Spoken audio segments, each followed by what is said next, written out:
Okay, I know you weren't Hey, expecting this, but that's Luann Morris. I'm pointing to the side of my Zoom camera, and I'm Deborah Colleen Rose, and we're part of the team for Miles of Smiles Events and Entertainment. And so we were talking, or I was bitching, whichever you want to call it, about how a lot of times people don't really understand all the things that Miles of Smiles Events offers and what that really means. So it's not about all the different little services because we have a lot of things that we do. We have blessing dolls and we have rock hound readings and we have handwriting analysis and lip print readings. And frankly, you give us something and we'll do a reading over it. So what does that mean exactly? So let me just say this, and then I'm going to let Luann jump in here. Miles of Smiles Events and Entertainment is intuitive and inspired entertainment. We are fortune tellers, but not in the traditional sense. We are fortune tellers, but we are so much more. And the reason why I say that is that we don't tell you your fortune. We tell you about who you are, your possibilities, your gifts, your strengths, and there might be a stumbling block that we might want to tell you about, but we're going to do one thing only, and that's deliver a message to you that is encouraging, enlightening, and empowering. Okay? Because while we have gifts, we're also entertainment. What do you think about that, Lulu? well, that is true because, people are always saying, "Well, you read cards." Well, Deborah and I have designed a set of cards that we call This Life Tapestry. And I look at them as oracle cards. But, they're just, it's a set of cards with names and pictures or wording and pictures One and word. one word. So a lot of times it's about how do I focus on how does this word, this picture relate to you? So I'm not really giving it a meaning per se, but I am going on my intuition about what your energy is telling me and what the energy of the card is telling me. And a lot of times I'll lay a card down and some picture will flash in my head.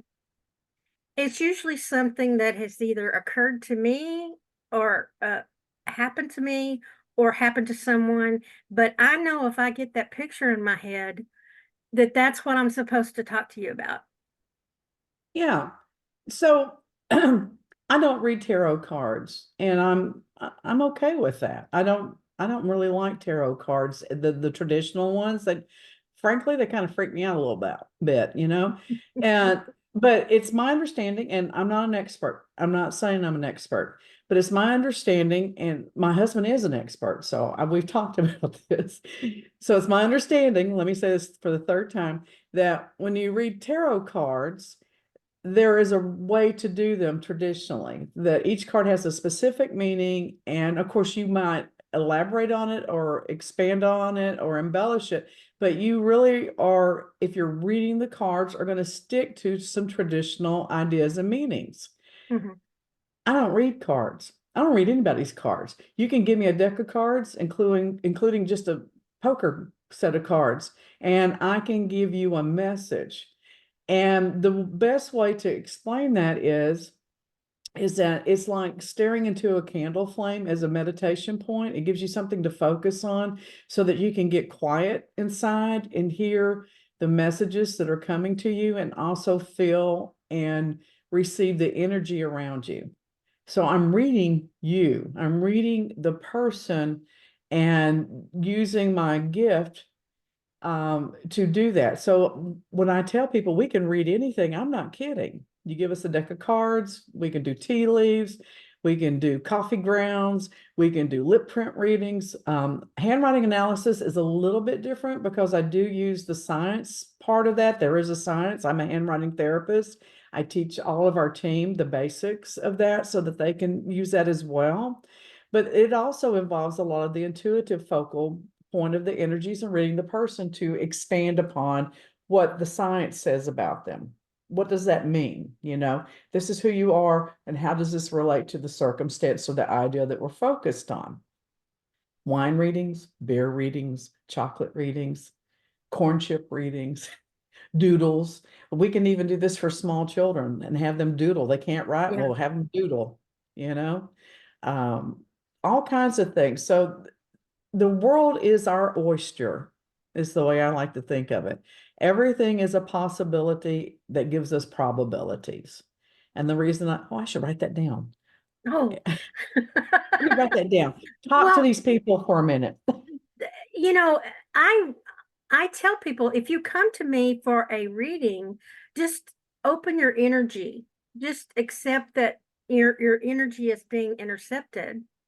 And if you do that, if you're very open, then I can learn all kinds of things. And we do not focus on if we're at a party, we're reading for you for 10 minutes, maybe 15, if we're lucky. Sometimes it's 5. Oh my gosh, I love parties if I get to do 15 minutes. That is so rare. Oh my gosh. But someone you don't know and you're doing a reading for them, you're not going to have time to absorb the bad news. The bad energy is not coming, the good energy is coming. That's what tells me that we glean the good stuff first. I don't even let myself open up for the bad news. Now, not that some things don't come through that are negative, but here's the bottom line. We are at parties and events and things of that nature being hired to entertain. Mhm. Why would you pay someone the price that we charge, and we're not cheap, to come and as an entertainment and tell people negative things? But you'd be shocked at how many times we hear from people, well, we had, fortune teller, or we had a card reader, or we had a mystic, or whatever they call them, come to our party last year, and I was afraid to hire anyone, because they were talking about all these horrible things. Well, who wants to hear that? Turn on the TV if you want to hear that stuff. Yeah. So we have our pictures all over social media, and the thing that I hear from a lot of people is they'll go and because I tell people the names of the person that's going to be showing up and stuff like that, and they'll go and they'll look at our pictures on social media, and they say that they get comfort and they get a feeling of camaraderie when they see our pictures, because we I guess we look like old women. I don't know. They're We're like old harmless old women. women. Yeah. You Well, I know, mean, sometimes there's a cautionary tale about, you know, be careful about doing this for too long because it could affect you emotionally. But that's not bad news. That's information that you need. no, sometimes it's just common sense. Yeah. Absolutely common sense. So again, we're there to encourage and empower and uplift you. Sometimes this Mhm. information empowers you because you can take control and make decisions of how you want to handle something. But I'm not going to tell you we don't do death, we don't do divorce, we don't do births, and we don't do marriages. And one of the reasons why is that entails a lot of other people's energy and their ability to make choices. And we're not going to even get involved in that unless they come to us as a group, as a couple, or whatever. Are we going to commingle those energies? Okay. So to me, that's kind of a spiritual ethic.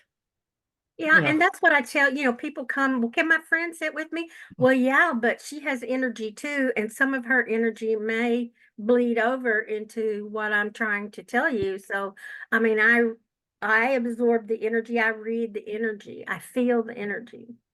So I do not encourage it, but if they want to do it, it's their reading. Yeah, I don't have a problem with it. I'm able to focus well enough that I feel comfortable doing that, and you do too.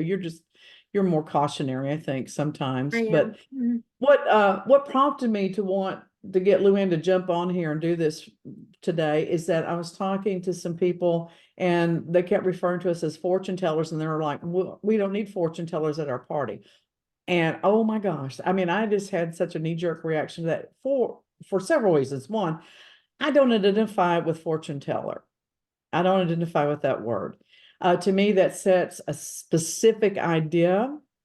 And we always work from the basis that no matter what is in front of us, people have free will and they have the ability to make decisions that will change whatever. So nothing is ever set in stone, No. unless it's God's stone. He's the only one that does that from my perspective. The other thing is that who can't use great entertainment at a party or event? And that's what we do. And how many times have you sat at a wedding, twisting and twirling and twiddling your thumbs, waiting for them to take pictures? And those pictures are important. They need to be taken. No one's saying that. But if you can give your guests something to do, and what would be more fun than getting their lip prints read while they're waiting for you to have your beautiful moment? What's going on? UPS. Hello, UPS, my boyfriend. So he's at my house a lot. Um, the other thing, and Matthew is our third party on our podcast. What we're talking again, watch out, and we talk about all kinds of crap, and we hold each other accountable on all kinds of things, both online and personally. We go round and round about the word psychic, and he used to get so twisted off at me.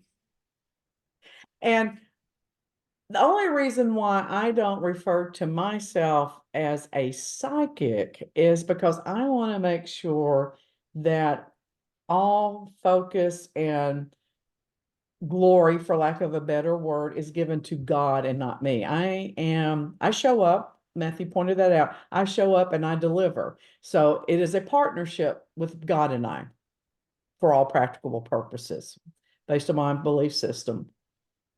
But I don't like the word psychic because I hesitate with that because I don't want to take God out of the picture. I want them to know that that's where my gift comes from, that's where my abilities come from, and that's where my focus is. And I want to deliver them that message. There's nothing wrong with the word psychic, so don't be sending me any hate mail. It's just not comfortable for me because of where I am and my belief system. But yes, we're psychics. Yes, we're intuitive. I consider myself to be a Christian mystic because I practice the spiritual gifts as the Bible outlines. Luann, you don't have any problem with being psychic, though. You don't have a No, problem with I that, call do you? myself an intuitive psychic because if I get pictures, and that spurs me to ask the client, does this resonate with you? That's about getting something. But when somebody asks me about my gifts come from God. That's what I believe. Yeah, yeah, and that's important to us because that's what we believe. And I wouldn't be doing this probably if it wasn't something that I felt like God wanted me to be doing. That's the whole point. I do prophetic ministry in my personal life. I do spiritual coaching in my semi-personal business life. Encouraging people is important to me. I feel like it's my purpose in life. It's my passion. And I tell everyone that at Miles of Smiles is nothing more than a paid hobby for me because number one, it's not my main source of income. I hope one day it might be because I love doing it so much. My dream had always been to have someone that says, "Oh, show up, go do this." I hate running the business. One of these days, hopefully, we'll make enough money I can put Luann on a salary and say, "Here, run it, handle it, Roy. Just tell me where to show up," because that's what I love to do. That's my passion, and we enjoy dressing up in costumes because the clients enjoy that. Sometimes we just have, what we call our mystical outfit. It's Yeah, and black I dress. don't have a problem dressing up as a fortune teller, but No, I love it. but that's not my intention to be a fortune teller. No, I have a whole closet. There's nothing more than clothes to wear to gigs and parties. And I can dress in a harem girl outfit, with the harem pants. I've got all kinds of things that are interchangeable for different types of gypsy. I've got my steampunk look if they want to do steampunk for the handwriting and stuff. And then I have all kinds of shirts and things that have lip prints all over them so we can dress up and go, we're the lip ladies and stuff. And if you look at my hats, I have my hats designated. There's feathers for the handwriting. There's rose because of me. Oh, I don't have lips on this one. And then I also have a playing card that a lot of times I'll stick in the band. So, it's just all part of the branding, but it's fun. I Mhm. don't think as a child I didn't do dress up. I don't think I played like a regular child. Yeah, I did dress up, but I um, did. But I'm I making tell up for it now. I always set an intention when I go to read, whether it's for a long-term client or a party. And my intention is I want to see what's happening now or recently. And then I want to see what's happening now. And I want to give them some information for the future. And I set that intention. And a lot of times the first couple of cards will be about what just happened. And then the Hmm. next couple of cards are about what's going on now. And then I get a couple of cards that are like, okay, so if you keep doing this, then this is what's going to partake of the whole. So the other thing I tell people is this is just a snapshot in time. And you have free will, and there's no reason that you can't go out of here and change it. If Yeah, anything, and anything I you say upsets you. I have a similar style. Scott and Matthew do things a little bit differently than what we do, but it's still Mhm. the same premise and the same intent. But what I like to do, especially because we're so uh, tight on time a lot of times at parties, I have literally had as many as 40 and 50 people in line at huge events waiting to see us. Mhm. And at the last party I was at, people literally waited in line over an hour to see me. So I'm trying to rip through and give them something of value that they can hold dear and do it very quickly. So I started saying, we're going to do a cold read. And what that means is I'm not going to ask you any questions. You're not going to tell me anything. We're going to pull either this many cards or this many cards. I usually set that based on how much time we have. And we're going to see what the card messages are. And that's me coming up with a focal point using the cards as a focus. I'm going to give you the story. We're going to put it all together for a storyline and what it says. And then after that, if you have questions, you can ask me questions. I know that God is in the room, working my little lips, telling me what to say. When 9 times out of 10, I'll say, now, do you have any questions? And they'll go, nope, that suits perfectly for what I'm going through. And it answers my questions. Mhm. That's how I know I am doing the right work. If I were getting a lot of questions and a lot of arguments and people going, well, that doesn't seem right, which I have heard in other scenarios with other people, then I would say, gee, maybe I'm not doing a good job. Well, Maybe I'm and not I listening. tell people, if that doesn't resonate with you, then just put that in the back of your mind because something may come along to remind you of that. Well, I'll tell you what, and what's a good valid point on this is that handwriting analysis is a science. I got a book this thick that deciphers all these different things. Okay, and doing a really great profile can take up to 8 hours. Okay, so this is intense. I've only had one person though tell me, well, gee, that's not a very good profile and that's not accurate. I'm like, well, it's a science. I followed the strategies of the science. If it's not right, I'll be more than happy to refund your money. Will you do me a favor? Will you just sit on it overnight? Okay. So she did. She called me back. She goes, I owe you an apology. Everything you said was right. I'm an alcoholic, which I knew. And I just don't like to face the truth. So the point of that is that sometimes people are presented with the truth. And this was not me making anything up. This was a science. And she still didn't want to hear the truth. They don't want to hear the truth. They don't want to hear the probabilities, but it takes a while for them to accept it. Well, They sit on it. exactly. So if one piece of information doesn't make any sense to them, I just say, just hold on to that and it'll make sense for you soon. And we lip print readings, excuse Are you me. going to make it? Are you going to make it? The kiss readings we do. There's also a science behind that. Yes, there is. Yes, there is. Lip prints are like fingerprints and palm prints and all this other stuff. Everyone is different. The thing with lip prints, though, is that there's the science of the physicality, like reading a fingerprint, but there's also the science of the emotion because you can do three sets of lips, and three sets of lips will tell you different things because different energy and emotions. Because where are your lips? They're on your face. Where's your face connected to your brain? What's the brain is the seat of your emotions, and you will see that. So the lip prints really, in my mind, and I hate to say this because I hated doing them originally.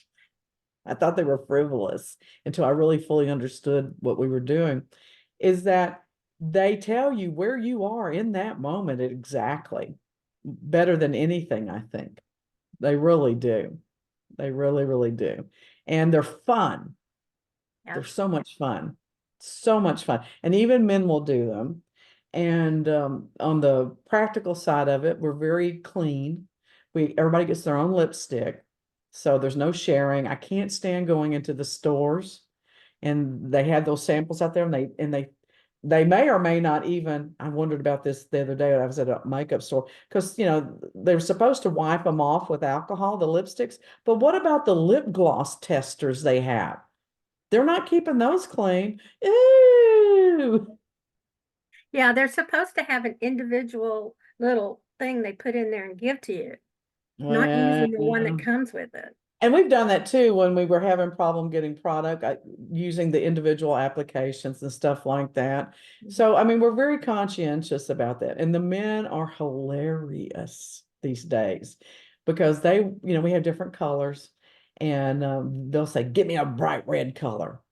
And boy, by the time they get through putting that stuff on, sometimes they look like the Joker. Well, and we always have wipes so they can wipe it off, so it's not Yeah, like, you know what I tell them? Go find your wife or your girlfriend and have her kiss it off. They love that. They're all, honey, honey, you gotta kiss me. yeah. But it is great entertainment. But I'm telling you that we use our intuition to give you that entertainment. I'm telling you. And I'm going to tell you this, we find you entertaining. We do. We find you entertaining. We enjoy you. We Mm-hmm. enjoy interacting with you. But as much fun as we have with you, I think you'll find us to be just as much fun, if not more, if you Mm-hmm. just give us a try. Because you know what? I don't care what kind of mood I'm in the day. When I walk through that door, I am present Mm-hmm. 175% because I want to make you feel good. I want you to feel good about yourself. It always amazes me because I'll get oh my God, I don't want to do this party, blah, blah, blah. What's I wrong? know. And I walk through the door and I'm, hi, how are you? And I'm so happy to be here. And it's the truth. I know Scott's my husband, and he also works with the company as well. He's like, "You're always so funny with before gigs. A lot of times, I'm like, why?" He goes, "You're like the kid in the cartoon walking through the house all day. Oh yeah, oh no, And because I do stress about it because I'm always worried about the quality of showing up. I always want to do my living best. And I guess this is one of the only times in my life I really give a damn about what anybody thinks.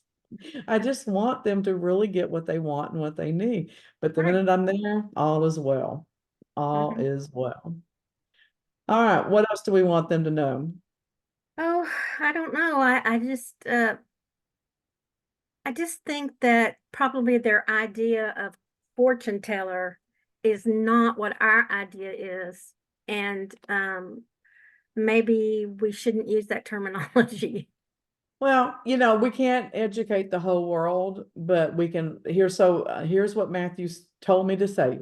When I hear the word fortune teller, say, yes, we're fortune tellers and so much more. Let me tell you Right. about it.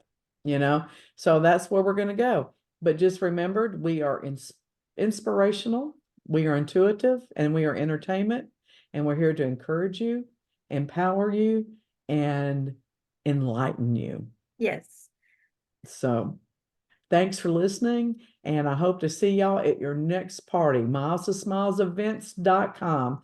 Deborah Bye Colleen now. Rose and Lou Ann Morris. And if you get to know her real good, she'll maybe let you call your Lulu. All right, see y'all soon. Bye now.